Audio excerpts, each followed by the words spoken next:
I'm just thinking about electricity generation and power, and I think if I was going to make invent a power station of the future, it would look something like that. That is an oak tree, of course, but it would look a bit like that. But my power station of the future, the generating units would look like this, like this. These things are called leaves. But in my system, I mean, ideally they'd be made of some kind of solar panel material, but that's not the point really. In the bottom of this bit here, the bit where the leaf joins the twig in this tree, in my system there'd be a little, like a piezoelectric cell just there, like they used to have in wristwatches. So each movement of the leaf like that puts a little bit of pressure on the crystal, just to generate a small amount of power. Just a little bit like that every time it moves or twists.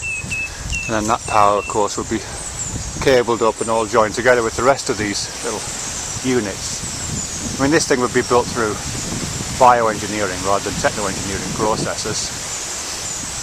And all that power would be sent to the trunk over there, to the main cables over there.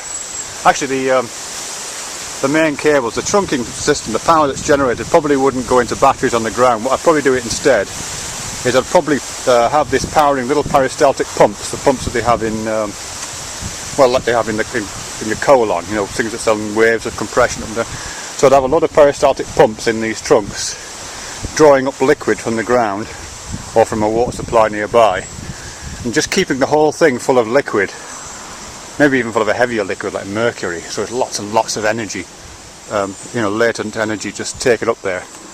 And it would be the gravity of the running out of that which created the power. That means you wouldn't have to try and find batteries to store it in. You would just be effectively storing it in the height of the tree.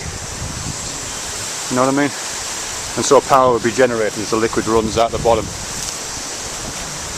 And so there'd be thousands of these things. You know, you'd have a whole forest of tree generating systems, each consisting of tens of thousands of little piezoelectric generators at the end of these twigs, and they'd look like forests.